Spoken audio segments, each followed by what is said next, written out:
Hello നമസ്കാരം. അപ്പം നമ്മളൊരു പുതിയ വീഡിയോ ആയി വീണ്ടും എത്തിയിട്ടുണ്ട് കേട്ടോ. അപ്പം ഇന്നത്തെ വീഡിയോ എന്ന് പറയുന്നത് എച്ചിരിക്കഞ്ഞിയും അതുപോലെ തന്നെ ചമ്മന്തിപ്പൊടി, തോരൻ, ഇത്രയൊക്കെ ആയിട്ടുള്ള ഒരു വീഡിയോ ആണ്. അപ്പം ഇനി നമുക്ക് വീഡിയോ കണ്ടു നോക്കാം കേട്ടോ. അപ്പം എത്ര വെറൈറ്റി ഭക്ഷണങ്ങൾ ഉണ്ടെന്ന് പറഞ്ഞാലും നമ്മുടെ കഞ്ഞിയുടെ ഒരു രുചി വേറെ മറ്റുള്ളതിനുണ്ടെന്ന് എനിക്ക് തോന്നിയിട്ടില്ല കേട്ടോ. അപ്പോൾ കഞ്ഞിയിൽ കൂട്ടി കഴിക്കാനായിട്ട് ഞാനൊരു ചമ്മന്തിപ്പൊടി ഉണ്ടാക്കുന്നുണ്ട്. അപ്പോൾ ഈ ചമ്മന്തിപ്പൊടി കുറേ ദിവസങ്ങൾ നമുക്ക് എടുത്തു വെച്ച് ഉപയോഗിക്കാം കേട്ടോ. അപ്പോൾ അതിനായിട്ട് ഞാനൊരു 2 നാളികേരം, അധികം വലിപ്പമുള്ള നാളികേരമല്ല, ചെറിയ നാളികേരം 2 നാളികേരം ചെറിയത് എടുക്കുന്നുണ്ട്. ഇനി അതിലേക്ക് വേണ്ടത് വറ്റൽമുളകാണ്. വറ്റൽമുളകൊക്കെ ഓരോരുത്തരുടെ എരിവിനനുസരിച്ച് എടുക്കാം.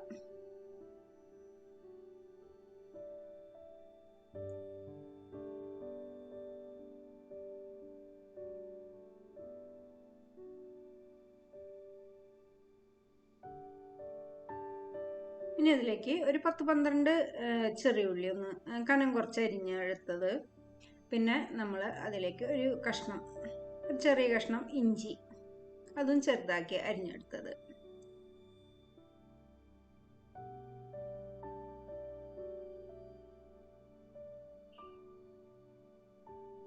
പിന്നെ അതിലേക്ക് ഞാൻ എടുത്തുള്ളത് കുറച്ച് കാന്താരി മുളകാണ്. അതുപോലെ തന്നെ ആവശ്യത്തിന് കറിവേപ്പില, കുറച്ചധികം കറിവേപ്പില എടുക്കാം.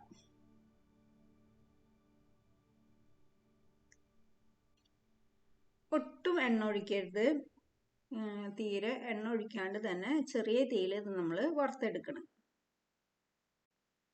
പിന്നെ അതിലേക്ക് നമ്മൾ ഇടുന്നത് ഏകദേശം 1 ടേബിൾ സ്പൂൺ ഒക്കെ ഉണ്ടാവും കുരുമുളകാണ്.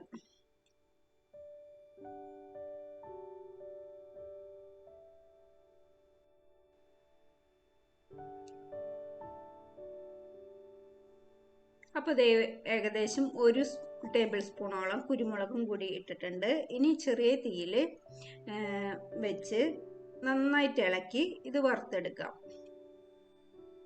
നമ്മൾ ഒട്ടും എണ്ണ ഒഴിച്ചിട്ടില്ല കേട്ടോ, ഒട്ടും എണ്ണ ഒഴിക്കരുത്.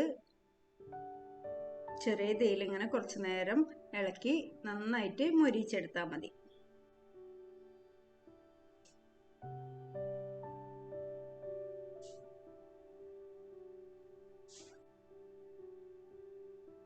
ഇപ്പം നമ്മുടെ ചമ്മന്തിപ്പൊടിക്കും ആയിട്ടുണ്ട്. ഇനി നമുക്ക് ഫ്ലെയിം ഓഫ് ആക്കിയതിന് ശേഷം കുറച്ച് നേരം കൂടി ഒന്ന് ഇളക്കി നന്നായി ചൂടാറുമ്പോൾ ഇത് പൊടിച്ചെടുക്കാം. പിന്നെ നമുക്കിത് പൊടിച്ചെടുക്കാം. അപ്പം അതിനായിട്ട് മിക്സിയുടെ ജാറ് നന്നായിട്ട് തുടച്ചതിന് ശേഷം അതിലേക്ക് ഇട്ട് 2 പ്രാവശ്യമായിട്ട് നമുക്കിത് പൊടിച്ചെടുക്കാം. അപ്പോൾ ആദ്യത്തെ പ്രാവശ്യം ഞാൻ ഉപ്പിടുന്നുണ്ട്, ഇനി അടുത്തതിൽ ഉപ്പിടാണ്ടാണ് പൊടിച്ചെടുക്കുന്നത്. എന്നിട്ട് രണ്ടും കൂടി നന്നായിട്ട് മിക്സ് ചെയ്തെടുത്താൽ മതി.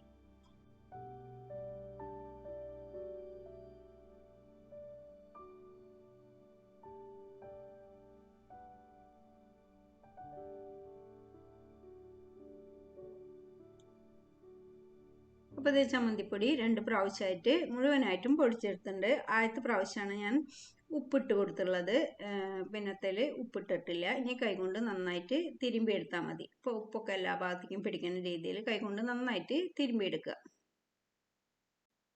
അപ്പോൾ ഇത് ചമ്മന്തിപ്പൊടിയൊക്കെ നന്നായിട്ട് മിക്സ് ചെയ്തെടുത്തിട്ടുണ്ട്. അപ്പോൾ മുളകൊക്കെ ഓരോരുത്തരുടെ എരിവിനനുസരിച്ച് എടുക്കുക. നല്ല ടേസ്റ്റാണ്. അപ്പം ഇങ്ങനെ ട്രൈ ചെയ്യാത്തവരൊന്ന് ട്രൈ ചെയ്ത് നോക്കൂട്ടോ. ഇത് മാത്രം മതി ചോറിനാനായിട്ട്. ഇനി നമ്മളൊരു ഇടിച്ചക്ക തോരനാണ് ഉണ്ടാക്കുന്നത്. അപ്പം അതിനായിട്ട് ഇടിച്ചക്കയുടെ തൊലി മാത്രം കളഞ്ഞ് കട്ട് ചെയ്ത് ഒരു മൺചട്ടിയിലേക്ക് ഇടുന്നുണ്ട്.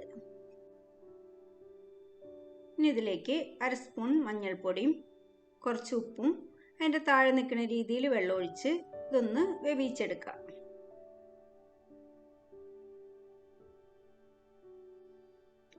അപ്പോൾ ഇത് ഇടിച്ചക്കൊക്കെ വെന്ത് വന്നിട്ടുണ്ട്. ഇനി നമുക്ക് ചൂടാറിയതിന് ശേഷം ഇതൊന്ന് ചതച്ചെടുക്കണം.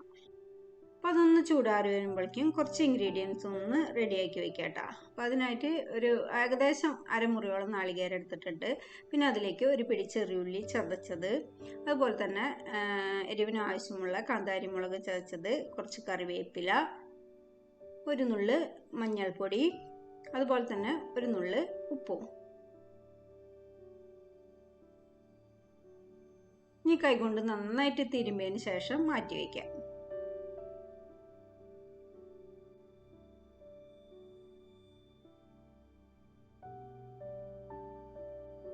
പിന്നെ വേവിച്ച ഇടിച്ചക്ക ചൂടാറിയതിന് ശേഷം ഞാൻ മിക്സിയിൽ ഒന്ന് കറക്കിയെടുത്തതാണ് കേട്ടോ. ഒന്ന് മിക്സിയിൽ കറക്കിയെടുക്കുക, അല്ലെങ്കിൽ നമ്മളെ ഇടികല്ലിൽ വെച്ചൊന്ന് ചതച്ചെടുത്താലും മതി. ഇനി ഇതൊന്ന് കാച്ചിയെടുക്കാനായിട്ട് മൺചട്ടി വെച്ച് കുറച്ച് വെളിച്ചെണ്ണ ഒഴിച്ച് കൊടുക്കുന്നുണ്ട്. വെളിച്ചെണ്ണ ചൂടായി വന്നപ്പോൾ ആവശ്യത്തിനുള്ള കടുകിട്ട് ആദ്യം ഒന്ന് പൊട്ടിച്ചെടുക്കുക. അപ്പോൾ അതേ കടുകൊക്കെ ഒന്ന് പൊട്ടി വന്നപ്പോൾ 2-3 വറ്റൽമുളകും കുറച്ച് കറിവേപ്പിലും ഒന്ന് മൂപ്പിച്ചെടുത്തു. അതിനുശേഷം നമ്മൾ ചതച്ച് എടുത്തിട്ടുണ്ടായിരുന്ന ചക്ക ഇതിലേക്ക് മുഴുവനായിട്ടും ഇട്ട് ഒന്ന് നന്നായിട്ടൊന്ന് എല്ലാം കൂടി ഒന്ന് മിക്സ് ചെയ്തെടുക്കുക കേട്ടോ. നന്നായിട്ട് മിക്സ് ചെയ്തെടുത്തു. പിന്നെ നമ്മൾ തിരുമ്പി മാറ്റി വെച്ചിട്ടുണ്ടായിരുന്ന നാളികേരമില്ലേ, അതും കൂടി അതിലേക്ക് ഇട്ടു.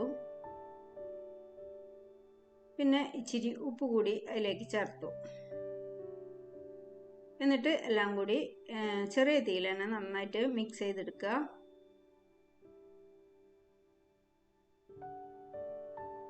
അതിനുശേഷം ഒരു 2-3-4 മിനിറ്റ് ഒന്ന് ചെറിയ തീയിലൊന്ന് മൂടി വെച്ച് കൊടുക്കുക. അപ്പം നമ്മളെ നാളികേരത്തിൻ്റെയും പച്ചമുളകിൻ്റെയും ചെറിയ ഉള്ളിയുടെയൊക്കെ ഫ്ലേവറൊക്കെ ഒന്ന് എല്ലാ ഭാഗത്തേക്കും ഒന്ന് പിടിക്കണ വരെ ഒന്ന് ചെറിയ തീയിൽ വെച്ചിട്ട് ഒന്ന് മൂടി വെച്ച് കൊടുക്കുക.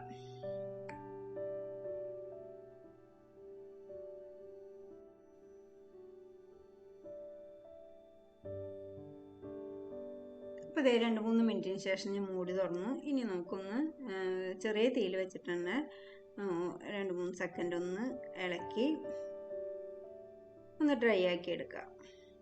അപ്പോൾ ഇത്രയേ ഉള്ളൂ. എന്നിട്ട് ഫ്ലെയിം ഓഫ് ആക്കുക. അപ്പോൾ നമ്മുടെ നല്ല ഇടിച്ചക്ക തോരൻ റെഡി ആയിട്ടുണ്ട്. അപ്പോൾ ഇത് നല്ല കുത്തരി കഞ്ഞിയുണ്ട്. പിന്നെ അതിലേക്ക് നമ്മുടെ ചമ്മന്തിപ്പൊടി,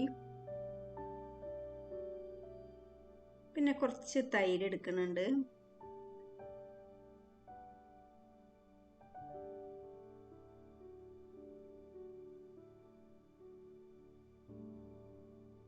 പിന്നെ ഒരു കടുമാങ്ങയും പിന്നെ 2 ഉണക്കമീൻ വറുത്തതും.